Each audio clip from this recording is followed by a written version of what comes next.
Halo ya Bunda, ketemu lagi sama aku Tamara di Poni Podcast RSA Bunda Suryatni. Hari ini kita bakal bahas suatu topik yang baru dengernya aja bikin orang ketar-ketir. Ya kan? Baru denger suaranya aja bikin orang kayak panik gitu. Nah, podcast hari ini kita bakal bahas tentang takut ke dokter gigi dan ini cara mengatasinya. Di sini aku nggak sendirian, pastinya ada dokter gigi kesayangan kita dengan dokter gigi Marisa. Halo Tamara. Hai dok, Hai. apa kabar dok? Alhamdulillah baik. Dokter, podcast hari ini kan kita bakal bahas takut ke dokter gigi ya dok ya. Yes. Sebenarnya tuh ada yang bilang kan kayak lebih baik sakit hati daripada sakit gigi nih dok. Masa sih kayak gitu? Iya kan ada lagunya dok. Cuman giliran dia sakit gigi dia nggak mau ke dokter gigi tuh gimana ya dok ya? Oke. Menurut dokter nih sebagai orang yang lagi sakit gigi itu gimana sih dok cara ngatasinnya biar nggak usah takut gitu? Emang kan dokter gigi nggak galak kan ya dok? Enggak dong. Gimana Tamara? Menurut aku sih enggak. Gimana nih dok? Oke, jadi mungkin hari ini kita ngebahas terkait pasien yang atau dewasa atau anak, pasien anak atau dewasa yang takut ke dokter gigi. Sebenarnya nggak perlu takut, itu yang pertama, kunci utamanya nggak perlu takut. Yang kedua, memang untuk ngebedain cara mengatasi antara pasien yang dewasa dan anak-anak itu berbeda pastinya. Kalau dewasa mungkin akan lebih gampang ya dibanding anak-anak.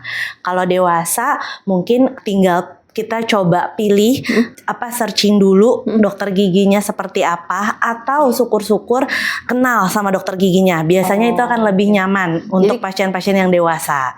Tak kenal maka tak sayang. Iya betul.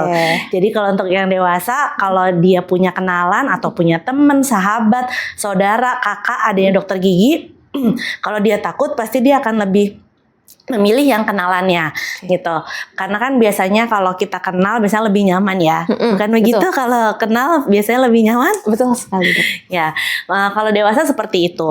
Untuk selebihnya, kalau untuk dewasa, pertama yang kenal, yang kedua ya itu biasanya harus balik ke diri kita sendiri gitu. Ngeyakinin bahwa kita nggak takut, dokternya baik, dokternya ramah.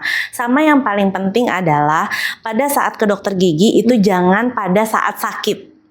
Biasanya pasien-pasien nih datang ke dokter gigi pada saat dia sakit atau ada keluhan gitu. Nah, untuk mengurangi rasa takut itu sebaiknya jangan pada saat dia sedang ada keluhan.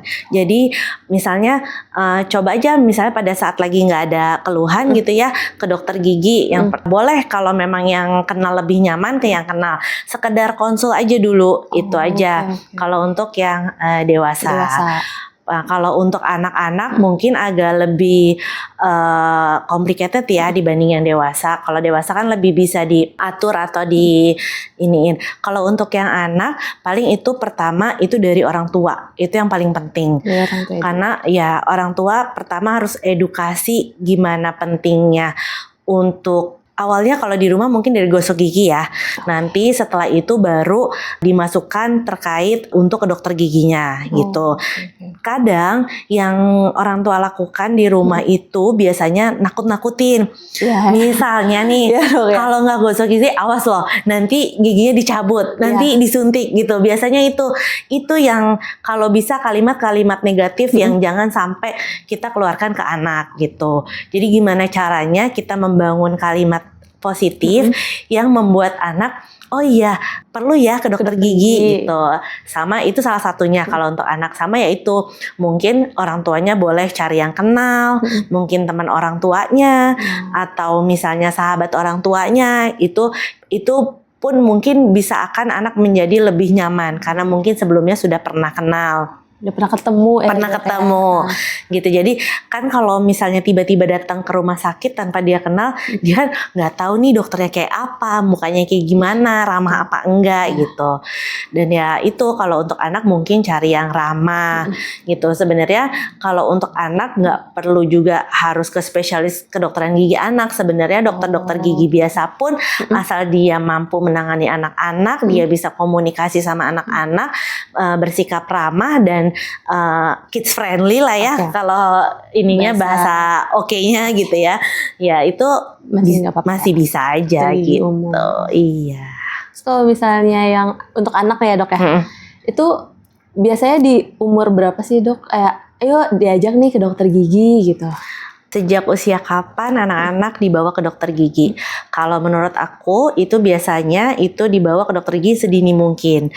Tapi bukan berarti 6 bulan udah dibawa ya. Itu nggak ada yang Belum bisa ada. diperiksa, belum ada Belum giginya. ada gigi. Jadi paling enggak anak itu bisa duduk sendiri di kursi gigi atau dental unit. Oh, gitu. oke. Atau kalau kadang kalau untuk anak-anak yang udah bisa sih, cuman kan kadang ada yang belum nyaman karena baru pertama kali, itu nggak apa-apa. Yang penting dia bisa dipangku sama orang tuanya.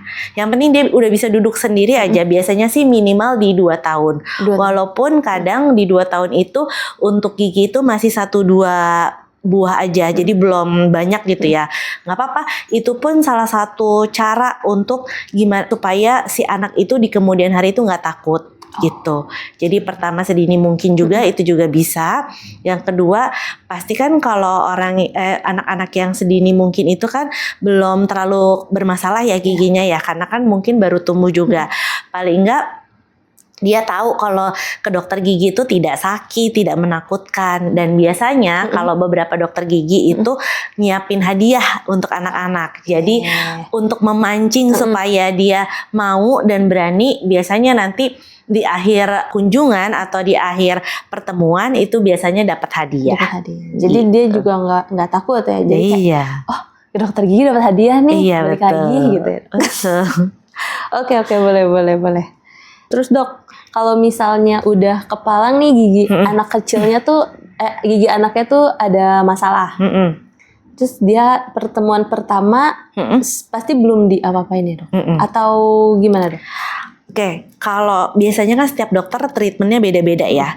Cuman kalau aku pribadi, kalau misalnya anak itu biasanya pertama dia masuk pasti aku tanya, itu sudah pernah ke dokter gigi atau belum? Itu aku tanya kayak gitu. Kenapa? Karena dari situ yang kita bisa tahu apakah hari itu bisa kita lakukan tindakan atau tidak.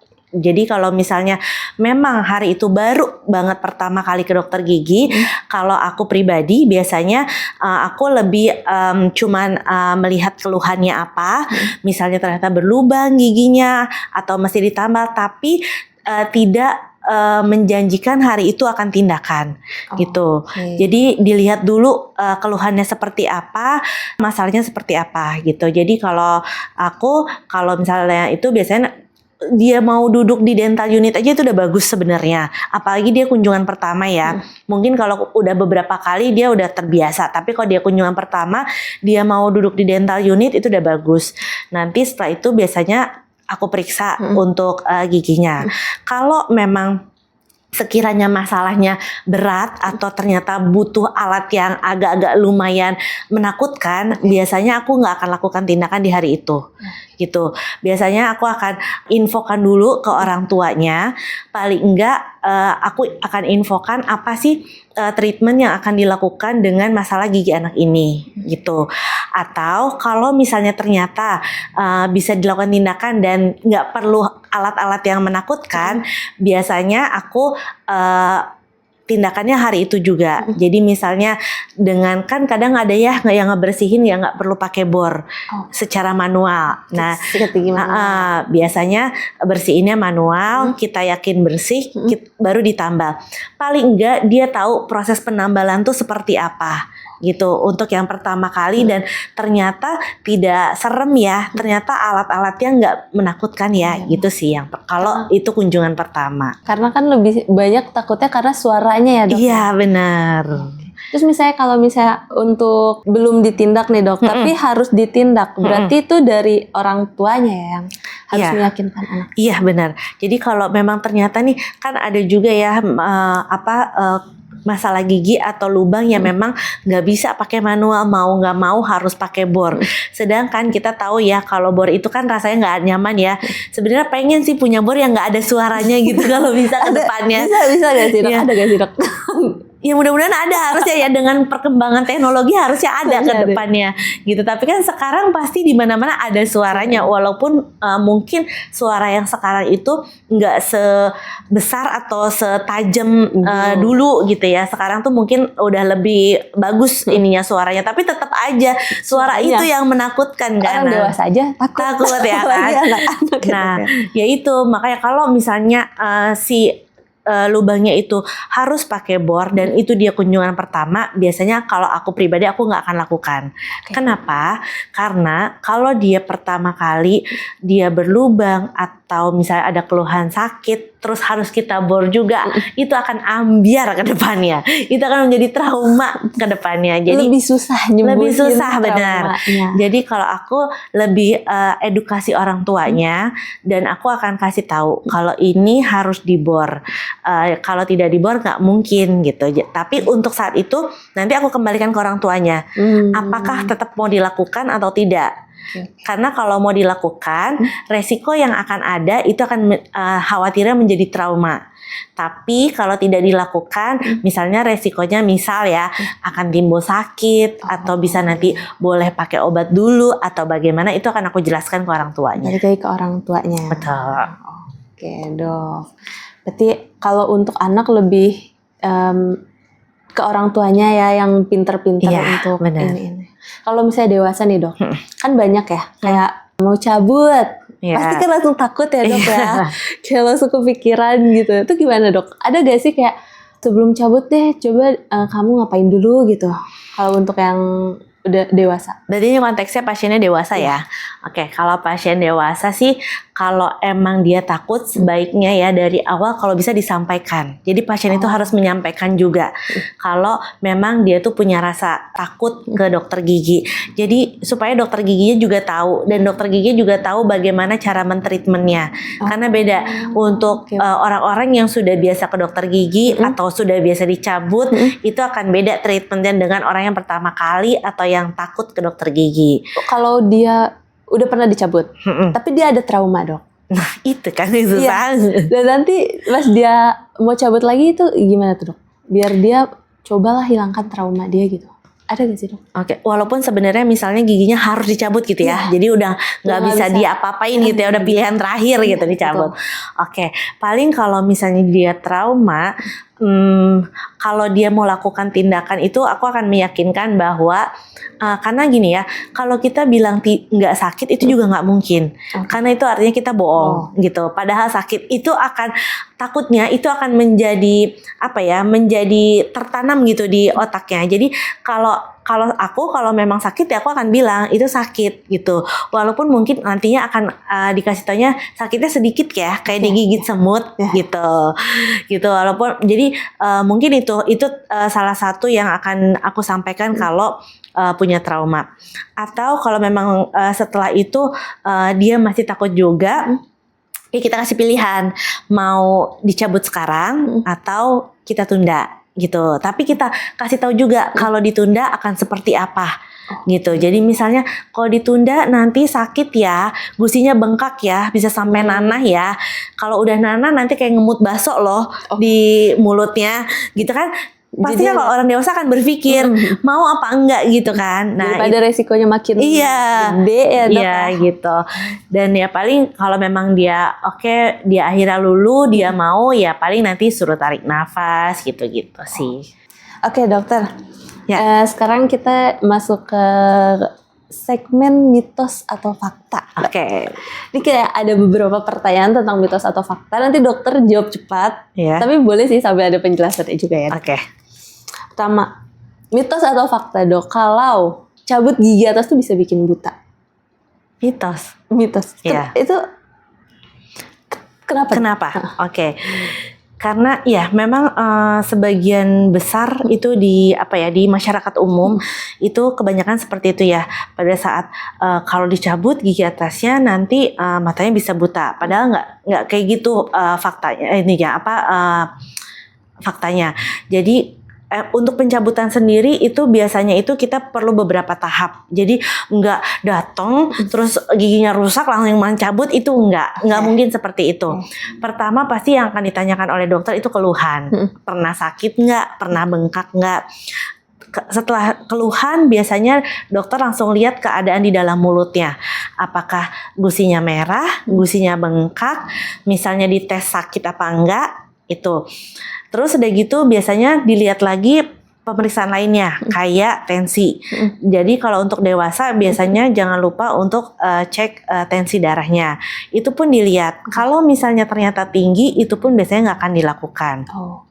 Selain itu, sebelum rangkaian yang tadi aku sampaikan, itu biasanya ada ronsen foto. Nah, itu yang paling penting sebenarnya. Kadang beberapa pasien itu pengennya instan, datang, cabut, pulang, gitu ya, udah beres. Nah, padahal kenapa kita tuh lebih berhati-hati, yaitu supaya tidak terjadi yang masyarakat ketahuin, gitu. Makanya biasanya sebelum yang tadi keluhan, pemeriksaan, biasanya di kunjungan sebelumnya dokter itu akan meminta untuk ronsen foto. Ronsen foto itu gunanya untuk melihat akarnya ke arah mana sih, sulit nggak sih, gitu. Terus atau ada kena bagian lain dari bagian dari gigi nggak sih, entah deket kantong mata kah, deket sinus kah, dan lain-lain. Nah itu gunanya ronsen foto. Makanya kenapa pentingnya ronsen foto sebelum cabut, untuk yaitu agar kejadian-kejadian yang tidak diinginkan itu tidak terjadi. Jadi cabut gigi bisa nyebabin buta itu mitos. Nah, yang kedua ya dok ya. Scaling atau bersihin karang gigi itu bikin giginya tipis. Mitos atau faktor? Mitos ya. Jadi kalau untuk pembersihan karang gigi itu kita ketahuin, mungkin itu juga sudah umum ya di kalangan masyarakat. Jadi memang untuk pembersihan karang gigi itu sebaiknya pertama 6 bulan sekali. Itu wajib ya. Usahakan itu dilaksanakan, karena karang gigi itu pasti akan muncul. Mau kita sebersih apapun, mau kita gosok gigi sehari 2 kali nggak pernah kelewat, pokoknya bersih banget, itu karang gigi pasti ada. Pasti ada, ya. Walaupun dia mungkin nanti bentuknya misalnya nggak karang gigi, misalnya bentuknya plak. Gitu. Kadang beberapa plak yang sudah keras itu udah nggak bisa pakai sikat gigi biasa. Jadi mau nggak mau harus di dokter gigi. Salah satunya ya pakai alat yang pembersihan karang gigi itu. Jadi sebaiknya untuk pembersihan karang gigi itu 6 bulan sekali. 6 bulan sekali, dan itu pun alat pembersihan karang gigi tuh geter ya dok ya, bukan dikikir, bukan ditipisin. Jadi tidak menipiskan bagian dari gigi. Jadi scaling atau bersihin karang gigi bisa nyebabin giginya tipis, itu mitos. Satu lagi dok. Kalau mitos atau fakta, ke dokter gigi sekarang udah nggak sakit karena udah ada teknologi yang baru. Fakta. Jadi memang kita nggak bisa memungkiri, semakin berkembangnya zaman itu akan teknologi pun akan semakin berkembang. Salah satunya mungkin tadi yang Tamara sampaikan, teknologi untuk dokter gigi itu mungkin gini, contoh ya, aku kasih contoh mungkin salah satu teknologinya pada saat pencabutan, mungkin sekarang, mungkin dulu anestesi topikal itu, jadi biasanya sebelum pencabutan itu kita olesin dulu anestesi topikal.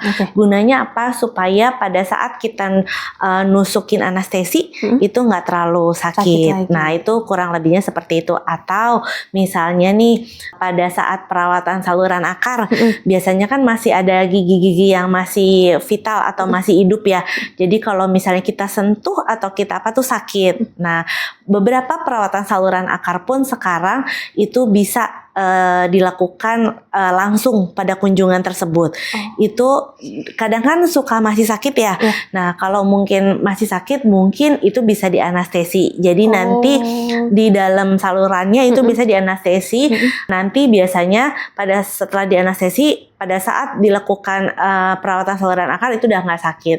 Nanti mungkin untuk perawatan saluran akar nanti bisa dibahas lebih lanjut oleh pakarnya tersendiri, ada spesialis konservasi gigi di Rumah Sakit Bunda Suryatni. Oke, boleh dok. Jadi ke dokter gigi sekarang udah nggak sakit karena teknologi itu fakta ya? Iya.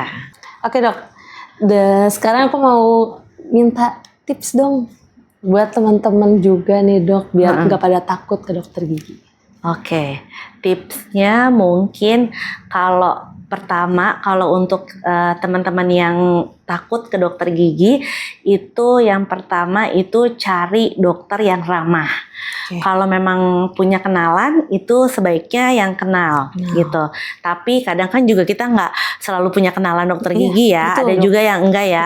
Mungkin itu boleh berkunjung ke beberapa rumah sakit atau klinik itu dilihat dulu dokter giginya ramah apa enggak ya. Pasti dilihat harus ketemu ya sama dokter giginya. Jadi selain cari yang ramah itu konsul dulu. Jadi jangan langsung mau tindakan yang lain-lain gitu ya. Biasanya konsul dulu. Biasanya dari konsul itu pasien tuh menilai, oh ini dokternya enak ya, oh dokternya ramah ya gitu. Oke, yang ketiga, biasakan ke dokter gigi jangan pada saat lagi ada keluhan atau lagi sakit gigi. Jadi kalau bisa memang anjurannya itu 6 bulan sekali itu harus periksa ke dokter gigi. Gitu. Supaya apa? Supaya kita tahu, karena di 6 bulan berikutnya itu pasti akan ada perubahan. Gitu. Jadi kenapa sebaiknya mau sakit mau enggak 6 bulan sekali itu wajib ke dokter gigi. Walaupun misalnya nggak ada keluhan, datang aja nggak apa-apa. Itu nanti bisa entah jadi nanti bersihin karang atau ternyata pasiennya kadang mungkin ada beberapa pasien yang nggak ngeh kalau itu ada lubang. Tapi dengan dokter gigi ngecek itu, oh ini ada lubang ya, karena misalnya lubangnya masih kecil. Nah jadi kan bisa cepat tertangani. Itu biasanya kalau misalnya kasus-kasus yang masih belum parah atau cepat ditindak, itu untuk tindakan atau untuk untuk perlakuannya itu lebih nyaman biasanya, entah dari segi tambal, entah dari segi cabut dan lain-lain gitu. Oke. Ternyata ke dokter gigi nggak serem itu ya dok ya. Yang penting jangan ditunda, jangan lagi sakit terus datang. Iya. Sama mungkin pesan kalau untuk anak-anak ya, mungkin aku sedikit pesan untuk orang tuanya. Jangan menakut-nakuti dengan kalimat dokter atau suntikan. Itu akan terngiang, sih, iya kan? Itu akan terngiang terus di kepala anak dan itu kasihan ke anaknya. Jadi kalau misalnya entah anaknya nakal, jangan nanti disuntik loh ke dokter loh, gitu. Itu juga akan membuat sulit para orang tua bawa anaknya ke dokter, tapi tanpa disadari sebenarnya dia sendiri yang melakukan gitu. Jadi itu. Iya, jadi kalau bisa, kalau dia nakal pokoknya jangan bawa suntikan, jangan bawa dokter, gitu. Terserah lah mau kalimat yang lain. Jadi kalau dibawa kalimat itu, khawatirnya pada saat emang butuh ke dokter gigi, dia udah terekam takut gitu kan. Gitu iya, jadi tolong buat orang tua, jangan lagi untuk menakut-nakuti anak terutama gitu ya. Jadi mendingan cari kalimat yang positif, terus edukasi orang tua itu penting. Jadi kalau misalnya banyak-banyaklah edukasi ke anak gitu terkait, mungkin bukan masalah gigi aja ya, cuman karena ini pembahasannya gigi, mungkin terkait giginya gitu. Entah dari sikat gigi, entah dari kalau ke dokter gigi itu tidak menakutkan gitu. Pokoknya apapun yang positif, apapun yang bagus-bagus terkait dokter gigi, terkait masalah gigi itu coba disampaikan ke anak, diedukasi gitu. Atau kadang nih ya, aku juga nemuin itu orang tua yang anaknya nggak mau sikat gigi, ya udah dibiarin gitu aja. Abis anaknya nggak mau atau nanti harus dipaksa dan lain-lain. Kalau menurut aku pribadi ya, terutama untuk sikat gigi itu penting sekali. Walaupun nggak mau, dibuka aja gitu. Dibuka aja.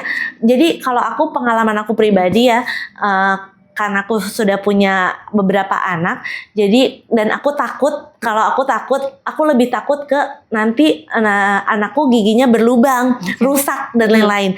Jadi gimana caranya sikat gigi nggak akan kelewat. Mau sengantuk apapun, semalam apapun pulang harus sikat gigi. Itu kuncinya. Wajibnya 3 kali apa berapa kali sih? Sebenarnya sehari cukup 2 kali. Oh, 2 Yang kali. penting timingnya pas. Oke. Jadi 2 kali itu di setelah sarapan sama sebelum tidur. Oh bagusnya setelah sarapan. Biasanya Iya. kan kita mandi Sarapan, pagi, iya. sarapan, dah gitu. Iya gitu ya. Oh, oke. Jadi sebaiknya sarapan dulu baru sikat gigi. Karena biasanya kan itu habis itu kita aktivitas habis sarapan itu. Iya juga. Entah yang kerja, entah yang sekolah gitu. Sama yaitu kalau malam itu sebelum tidur.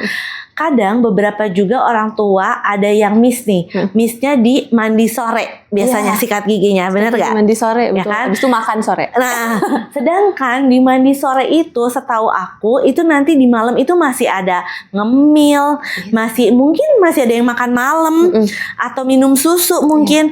Nah, sebaiknya sih gini, kalau sore mau boleh dilakukan boleh, yang pada saat mandi boleh, nggak salah-salah amat sih. Oke. Tapi yang paling penting yang sebelum tidur.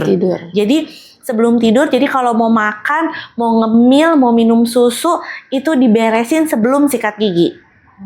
Oke. Gitu. Jadi setelah sikat gigi itu ya udah beneran udah mau tidur. Karena sebenarnya kalau sikat gigi yang nggak malam itu kumannya lebih jahat sebenarnya. Itu yang sebenarnya ngerusak yang di malam hari. Gitu dong. Jadi gimana caranya kalau malam itu mau ngantuk apapun itu harus sikat gigi. Sama kadang kan orang tua, iya abis nggak mau anaknya terus udah aja gitu ya, nggak takut nangis, nggak dipaksa. Kalau emang ketemu sama anak-anak yang seperti itu, usahakan dipaksa gitu. Emang sekali 2 kali pasti nangis, tapi kalau dipaksa nanti dia akan terbiasa kok gitu. Dan mudah-mudahan dengan terbiasa, dengan awalnya dipaksa, dia nanti akan nyaman sendiri, akan mau sikat gigi sendiri. Yang salah itu bukan yang salah sih ya, yang miss atau yang kurang tepat itu kadang anaknya nggak mau, udah aja, nggak dipaksa, nggak dibujuk. Terus ya udah jadi malamnya udah kebanyakan skipnya si sikat giginya. Itu yang ngerusak sih sebenarnya menurut aku. Terus kalau misalnya yang masih anak-anak nih dok, yang masih minum susu, kebangun malam gitu. Itu gimana tuh dok? Berarti dia harus sikat gigi lagi atau gimana dok? Emang ya kalau ini memang agak PR sih buat orang tuanya. Aku pun mengalami dulu waktu anak-anakku masih bayi ya. Jadi memang kadang untuk yang bayi atau di bawah 5 tahun ya, biasanya tuh di tengah malam masih minta susu ya. Entah di gelas, entah di botol. Kalau di gelas sih masih better sih dibanding yang di botol. Oh gitu. Tapi tetap aja yang di tengah malam minta susu itu orang tuanya menurut aku harus bangun.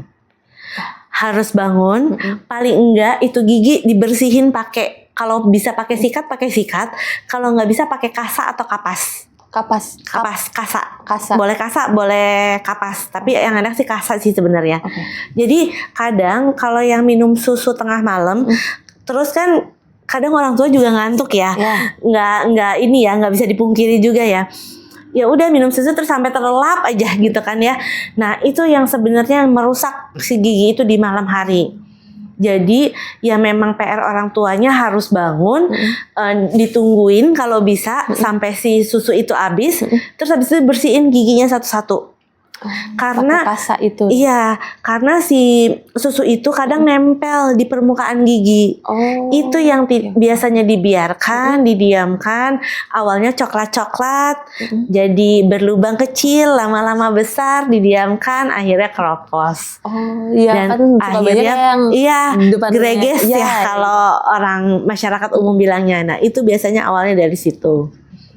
Jadi pakai kasa aja dibersihin gitu. Kalau bisa pakai sikat kan ada suka yang sikat yang di jari itu ya. Nah itu sama, juga nggak apa-apa. Sama boleh sikat, boleh kasa. Pokoknya yang penting dia tuh dibersihin aja si permukaan giginya. Habis itu minum air putih. Boleh. Kalau enggak pun yang penting dia udah dibersihin sih udah cukup. Nggak apa-apa. Oke dokter, mantep. Hari ini banyak banget ilmunya. Jadi intinya kalau ke dokter gigi nggak usah takut.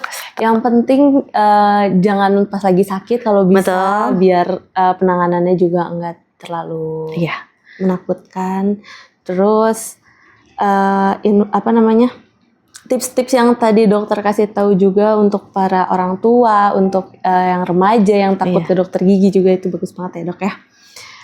Jadi ayah bunda sekarang jangan dengerin apa kata rasa takut kalian, dengerin kata gigi kamu. Kalau misalnya lagi sakit ya udah, kalian harus mau nggak mau ke dokter gigi, jangan ditunda sebelum semakin parah dan semakin sakit. Dokter, makasih banyak Sama-sama. untuk tips dan ngobrol-ngobrol Sama-sama. hari ini. Semoga nggak pada takut lagi ya ke dokter gigi ya dok ya. Mudah-mudahan apa yang aku sampaikan hari ini bisa bermanfaat. Juga mungkin untuk para orang tua, untuk ayah bunda juga mungkin bisa jadi masukan dan mungkin nanti bisa diterapkan ke anak-anaknya, terutama untuk yang pasien anak-anak ya.